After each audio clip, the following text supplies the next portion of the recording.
Bom, eu iniciei a gravação, vou dar só um mute aqui no microfone de vocês.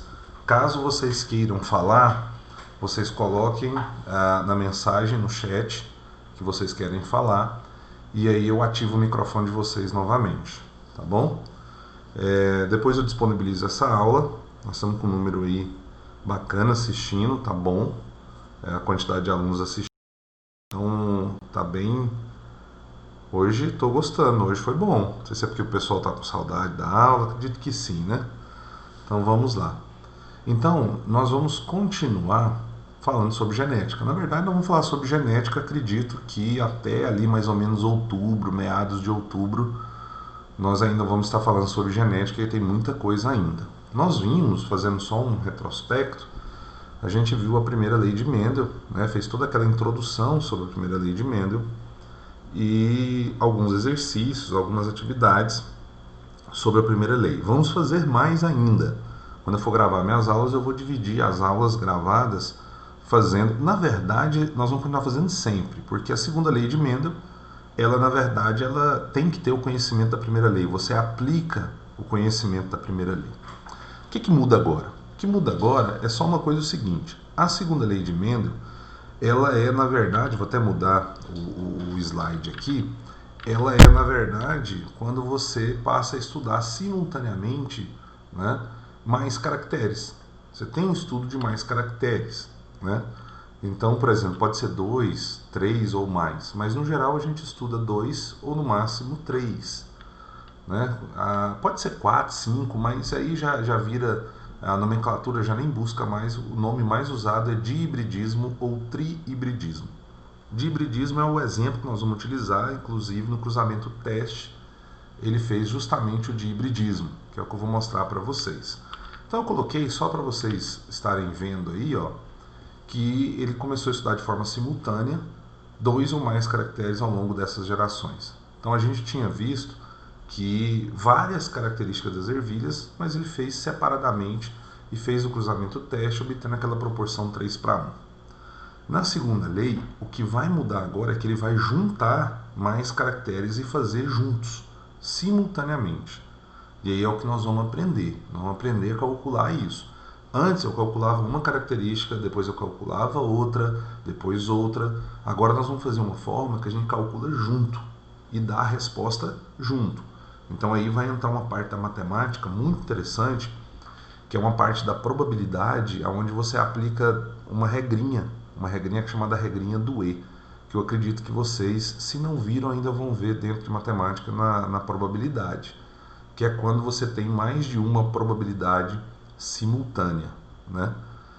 Então a segunda lei de Mendel é a chamada lei da segregação independente, porque nesse momento, o que eu preciso que vocês entendam, e depois eu vou fazer isso na aula gravada no quadro, que fica mais fácil, que vocês entendam que são características independentes, ou seja, eu tenho uma característica que está num par de cromossomos, a segunda característica que eu vou estudar simultâneo está em outro par, então uma não interfere na outra.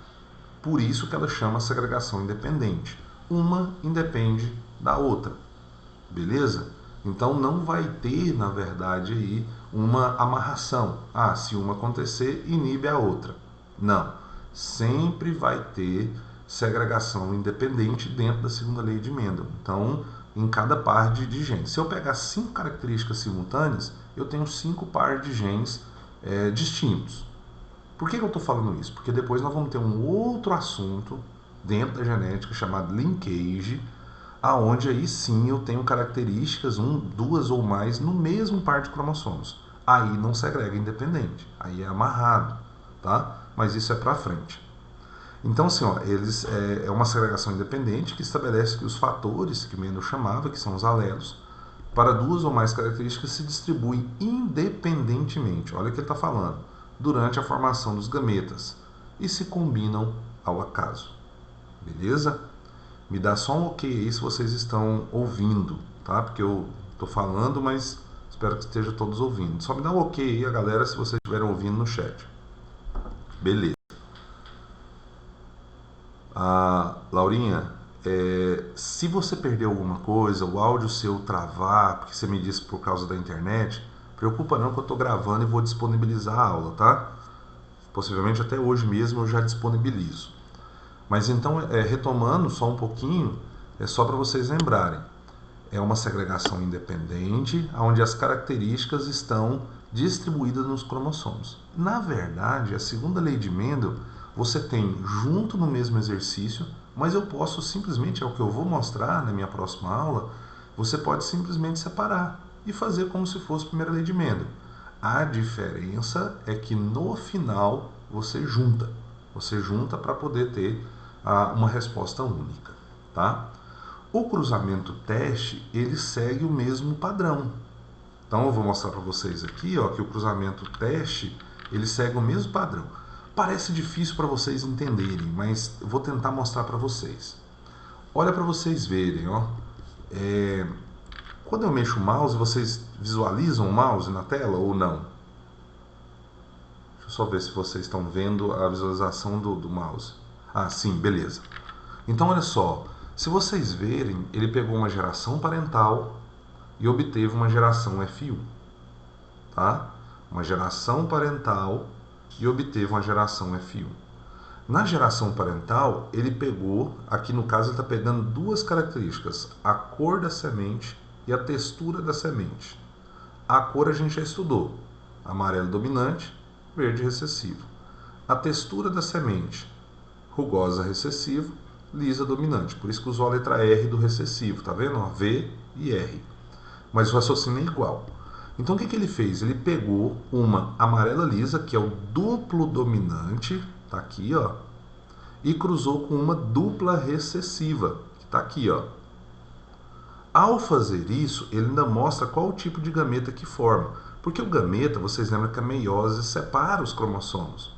Mas os únicos que tem aqui é Vzão e Rão. Então o único tipo de gameta exclusivo que essa semente vai formar, essa planta vai formar, é Vzão e Rão. A mesma coisa de cá, o único gameta que vai formar é Vzinho e Rinho. Então quando você faz isso aqui, você obtém nesse cruzamento uma geração F1 100% Vzão, Vzinho, Rão, Rinho. Se eu tivesse feito isso aqui de forma separada, eu ia chegar nisso. Opa, desculpa, ela mudou aqui sem querer. Então, se eu tivesse feito de forma separada, eu teria feito Vzão, Vzão, Vzinho, Vzinho. Qual era a única chance de formar? Vzão, Vzinho. Se eu separo e coloco Rão, Rrinho, Rinho, o único que vai formar é Rão, Rinho. Só que aí ele mostrou formando junto. Ó, o que ele está fazendo na geração é justamente, eu puxei essa seta para mostrar isso aqui, ó. Ele pegou uma semente lisa, pegou uma semente rugosa, uma amarela lisa, uma amarela rugosa e colocou aqui, ó. Formou os gametas, formou a geração F1. Eu só representei de novo o que estava aqui. Beleza? Até aí, tem alguma dúvida? Enquanto vocês têm dúvida, deixa eu ver aqui. Eu acho que o Matheus não está dando conta de entrar. Deixa eu ver se é ele mesmo. Eu acabei esquecendo o seu papelzinho que eu coloquei o e-mail para entrar no Princípios Online. E aí, com vocês aí, vocês... Só um minutinho, eu vou dar só um mute aqui no meu áudio para eu dar um socorro pro Matheus aqui. Mas coloca para mim na mensagem aí, pessoal, se vocês até agora entenderam o que foi feito. Só para eu responder ele aqui. Tá, não tem problema não, Laura. Essa última parte eu vou explicar mais. Pode ficar tranquilo. Só um minutinho, deixa eu ajudar o Matheus aqui. Pessoal, voltei. Eu estava dando só um suporte pro Matheus aqui. Deixa eu só ver aqui as mensagens. A última parte também não entendeu. Vocês estão dizendo aqui, ó. O que é duplo recessivo? A Giovana perguntou. Deixa eu ir respondendo por partes. O duplo recessivo, Giovana, na verdade quando ele tem, por exemplo, nesse caso aí seria um indivíduo Vzinho, Vzinho, Rrinho, Rrinho. O que é um triplo recessivo? Azinho, Azinho, Bzinho, Bzinho, Czinho, Czinho. O que é um duplo heterozigoto? É esse caso que eu mostrei para vocês, que é onde você tem esse indivíduo formando aí, ó, em F1, Vzão, Vzinho, Rrão, Rrinho. Isso é duplo heterozigoto. O duplo recessivo seria ele ser duplo recessivo aí, ó, de uma forma bem tranquila, tá? Então é só ter esse cuidado, né, de prestar atenção nisso, mas são termos que nós vamos trabalhar. Não preocupe que nós vamos trabalhar, tá? Deixa eu pegar aqui a última parte, eu vou repetir ainda também, a Sara. Quando você falou dos gametas depois da meiose das sementes, isso, sempre quando a gente fala de gameta, vocês têm que lembrar que é o final da meiose. É quando finaliza a meiose, tá? Então o gameta já é a fase final, já passou pela meiose. Então todo gameta ele carrega metade do material genético. Só de falar gameta, você já tem que entender que ele carrega metade do material genético. Então perceba que quando ele colocou gameta aí, ó, nessa representação que eu fiz, ele só tem 2 genes, um V e um R. Por quê? Porque ele já sofreu meiose. Então se ele já sofreu meiose, ele está com a metade do material genético. Beleza? A Anne está me dizendo que o áudio está travando. Está travando para todos ou só para alguns? Quem estiver me escutando aí, beleza, me dá um ok, só para eu saber se o problema é aqui ou pode ser aí.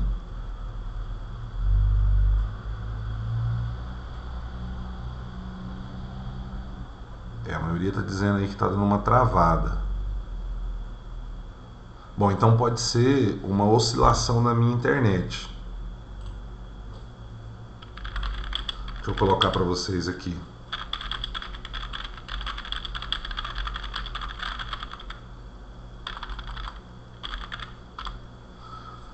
Bom, até coloquei no chat, porque se estiver travando muito, nós vamos passar por isso sempre, tá? Infelizmente não tem como, porque a nossa internet é muito ruim, a internet do Brasil é muito ruim, então se oscila, já dá essa meia travada, vocês podem ver que trava, depois volta, entendeu? Infelizmente, eu vou falando um pouco mais lento, mas a internet, a gente não tem uma internet de boa qualidade. Tá? Então, ó, só retomando, esquece esse quadro que está abaixo aqui por enquanto, ó, não dá atenção para ele, dá atenção para essa parte inicial aqui, ó. Então, deixa eu explicar de novo para ver se vocês entendem bem o que está sendo feito. Vou vir para cá, ó, o lado esquerdo está maior um pouco, é melhor de explicar. Então, olha o que acontece, Mendel pegou uma ervilha amarela lisa. O amarelo é dominante, o liso é dominante. E ele pegou puro, porque o cruzamento teste, vocês têm que lembrar que tem pureza, é puro. Tá? O que é o puro? É o homozigoto. Lembra disso? Então não esquece disso. Pegou uma semente verde, também pura. O que é o puro? É o Vzinho, Vzinho, Rzinho, Rzinho. Isso é puro. Ao fazer a meiose, vocês podem perceber que a meiose separa na metade. Olha o que acontece, ele só tem Vzão e só tem Rrão. Lembra que essa agregação é independente. Vzão, Vzão está num cromossomo, Rrão, Rrão está em outro cromossomo. Então, como eles são independentes, esse cromossomo, que eu estou fazendo uma hipótese dele estar aqui, ele é Vzão, Vzão, quando a meiose separa ele só gera Vzão. Tá ele aqui, ó. Esse Rrão, Rrão que está no outro par de cromossomos, ele só gera Rrão. Então ele está aqui, ó. A mesma coisa do lado de cá. Esse Vzinho, Vzinho está num par de cromossomo aqui. Quando sofre meiose, gera só o Vzinho. Esse Rrinho, Rrinho está num par de cromossomos aqui, que quando sofre meiose, só gera o Rrinho. Juntou, formou o gameta. Quando isso aqui se junta, esse Vzão, esse cromossomo Vzão é similar a esse cromossomo Vzinho. Que esse é o objetivo do cruzamento, né? Então ele se junta e forma par de novo. Vzinho, Vzinho, está o par de cromossomos aqui. E eu junto o Rrão com o Rrinho também, e forma outro par de cromossomo. Só que eu represento dessa forma. Aí eu tenho Vzão, Vzinho, Rrão, Rrinho. Beleza?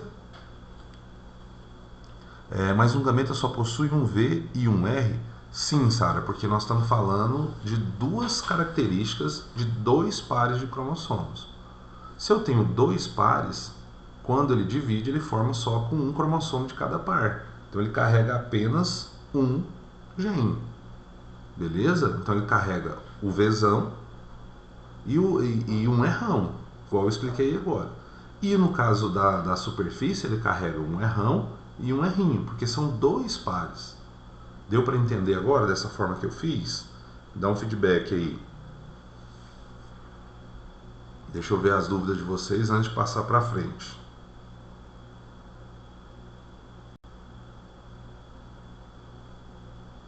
Beleza, Duda entendeu. Arthur entendeu. Sara entendeu. Beleza, tá? Mas lembra que sempre que eu for fazer um exercício, eu vou estar falando isso novamente. Eu vou falar isso sempre, tá? É uma coisa que nós vamos repetir, uma repetição contínua, tá? Nós vamos falar isso, vai repetir, eu vou fazer o exercício, eu vou falar de novo. Então sempre a gente vai estar falando sobre isso. Beleza. Como no cruzamento teste, vocês têm que lembrar o seguinte: no cruzamento teste você cruza F1 com F1. Esse é o objetivo do cruzamento teste. Você pega F1 e cruza com F1. Agora vem a segunda parte do quadro, tá? Que esse aqui, que depois eu também vou fazer, é uma representação dentro daquele quadro de Punnett. O que eu quero que vocês entendam é o seguinte, ó, olha o que ele fez. Ele pegou o Vzão, Vzinho, Rão, Rinho, que é a geração F1, e formou os possíveis gametas dele, ó. Lembrando que de cá é a mesma coisa. Ele só pôs a cor azul aqui só para mostrar que ele está cruzando com ele mesmo. Ele pegou essa planta com essa planta aqui, ó. Mas perceba quais são os gametas que ele forma. Vou fazer o mesmo raciocínio que eu fiz aqui, ó. Esse Vzão, Vzinho está num par de cromossomos. Esse Rão, Rinho está em outro par de cromossomos, ok? Então, quando esse Vzão, Vzinho sofre meiose, ele separa em Vzinho e outro, aliás, vou pegar aqui, ó, em um Vzão e um Vzinho. O Rão, Rinho, ele separa em Rão e Rinho. Esse Vzão, ele pode estar junto com um Rão, não pode? Claro que pode. Mas ele também pode estar junto com o Rinho, porque eles são independentes. A mesma coisa acontece com o Vzinho. O Vzinho, ele pode estar junto com o Rão, mas ele também pode estar junto com o Rinho. Por isso que formou esses 4 tipos de gameta aqui, ó. Perceba que de cá é a mesma coisa, porque eles são iguais, ó, F1 com F1. Então, de novo, ó, eu tenho um par de cromossomos Vzão, Vzinho de cá e um par de cromossomos Rão, Rinho de cá. Esse par ele pode formar um Vzão, vir na célula Vzão, e esse de cá pode vir um Rão, aquele aqui, ó. Mas ele pode vir um Vzão e um Rinho, olha ele aqui. Ele pode também ser um Vzinho e um Rão, tá aqui. E pode ser um Vzinho e um Rinho, tá aqui. A mesma coisa acontece de cá, tá? Antes de eu passar para o quadro, entenderam isso que eu disse? Como que ele achou os gametas, como que ele representou os gametas? Vocês conseguiram pegar isso aí? Dá um ok aí. Sim? Giovana, ok. Beleza, Anne também. Então tá, ó. Então a formação de gameta tá aí. Eu formei os gametas. Marcos, não preocupa não que nós vamos praticar isso aí, tá? A partir do momento que eu tenho os gametas, é aí que entra o quadro de Punnett, porque esse quadro, ele fez ele todo emperiquitado, né? Mas depois eu vou fazer ele para vocês de uma forma bem simples. Mas esse quadro, na verdade, o que ele fez aqui, ó, foi sair juntando.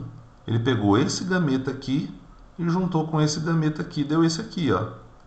Ele pegou esse gameta aqui, juntou com esse, deu esse aqui. E ele foi fazendo isso. Ele foi fazendo o cruzamento. O primeiro com o primeiro com o segundo, o primeiro com o terceiro, o primeiro com o quarto, e juntou aqui, ó. Aí ele pegou o segundo com o primeiro, tá aqui. O segundo com o segundo, tá aqui. O segundo, aí ele foi montando, ó. E aí o desenho já foi mostrando, inclusive, o que vai dar. Porque, por exemplo, eu tenho Vzão e tenho Rão. Então, é amarelo liso, porque eu já sei que o amarelo é dominante e o liso é dominante. Aqui também deu, ó, Vzão, Rão. Ah, Silvino, mas esse aqui deu um Rinho. Não, mas a gente tem que lembrar aquela regra. O gene dominante prevalece independente do alelo. Então, não importa se tem um ou dois. Tendo um, ele vai ser dominante. Então, perceba que todos esses aqui foram dominantes. O duplo dominante, vamos assim dizer. Esse aqui, o duplo dominante, esse aqui é o duplo homozigoto. E esse aqui, o duplo heterozigoto, ó. Só para diferenciar. Esse aqui, homozigoto na cor, heterozigoto na superfície, heterozigoto na cor, homozigoto na superfície. É só você olhar os genes, ó, o genótipo deles, ó. Quando ele passou para o de cá, vocês perceberam que a cor prevaleceu amarela em todas, mas já apareceu duas rugosas. Nessa terceira, eu já tive duas amarelas e duas verdes, mas prevaleceu todas lisas. E na última ele mesclou tudo, ó. Ele tem uma amarela lisa, uma amarela rugosa, uma verde lisa, uma verde rugosa. Se você perceber, ele montou, na verdade, aqui, ó, ele tem 16 resultados possíveis desse cruzamento. Quando ele monta a proporção é ele ir pegando. Então, por exemplo, amarela lisa, as combinações é amarela lisa, amarela rugosa, verde lisa, verde rugosa. Quando ele pega a amarela lisa, se você contar aqui, tem 9 amarela lisa, 9 sobre 16. Quando ele pega a amarela rugosa, tem 3, 3 sobre 16. Quando ele pega a verde lisa, tem 3, 3 sobre 16. Verde rugosa, 1 sobre 16. Por isso que a proporção fenotípica da segunda geração, chamada geração F2, do cruzamento teste da segunda lei de Mendel, você desconsidera o denominador e coloca 9 para 3, para 3, para 1. Ele colocou aqui, ó, 9 para 3, para 3, para 1. Na primeira lei era 3 para 1. Aqui é 9 para 3, para 3, para 1. Por que 9 para 3? O que é isso? É os resultados aqui, ó. Ok. Deu para pegar um pouquinho, galera, isso aí? Tá tranquilo? Eu sei que é muita informação para um primeiro momento, mas como eu disse, a gente vai falar mais sobre isso. Nós vamos praticar, né, para vocês poderem entender. E depois na minha aula gravada eu vou mostrar um jeito que você faz, que você pode sair do quadro, tá? Você sai do quadro, tá? Anne, o que você tem que lembrar é, formou os gametas, agora eles vão cruzar. E você vai juntar esses gametas. É isso que você precisa fazer. O quadro de Punnett, ele vai só juntando. Se você olhar com calma, depois vocês vão olhar isso aí com calma, mas se vocês olharem com calma, vocês vão ver isso, ó. Vai estar tendo a junção. Eles estão juntando. Tá? Então eu tenho um gameta que vai juntar com todos os outros tipos de gameta possíveis da outra planta. E assim eu vou fazendo um a um. Por isso que deu 16 resultados. Porque cada uma dessas plantas aí, ó, forma 4 tipos de gametas diferentes. Que ao se juntarem, vão formar então 16 possíveis resultados. Tá bem? Então essa aqui é a parte, vamos dizer assim, a parte interessante. E a parte também que vai gerar dúvida. É normal vocês terem essas dúvidas agora, tá? Que isso, mas se você entendeu 90%, eu estou mais do que satisfeito. Se vocês tiverem entendido 30%, eu já fico satisfeito. Porque aí com o passar e a prática, vocês vão chegar aos 100%. Tá? Então esse aqui é um primeiro momento. Na próxima aula da semana que vem eu vou gravar ela e no quadro eu vou tentar explicar de uma forma mais tranquila do que essa que está aí. Tá? Vou fazer o quadro novamente para vocês, mas vou tentar explicar de uma forma mais tranquila. Tá? Mas eu vou disponibilizar para vocês, lógico que eu estou fazendo um teste agora de gravação, mas acredito que vai dar tudo certo. Caso não dê, eu disponibilizo o slide. Mas a gravação vai dar certo, eu subo como aula mesmo, normal para vocês. Tá? Mas acredito que seja bem tranquilo isso aí, não tem muito segredos, né? Qualquer coisa eu projeto de novo, mas deixa eu só tirar a projeção, vou acionar eu aqui novamente, para vocês me verem, e vou tirar a projeção e vou desmutar vocês. Agora vocês podem falar comigo, microfone ok de vocês.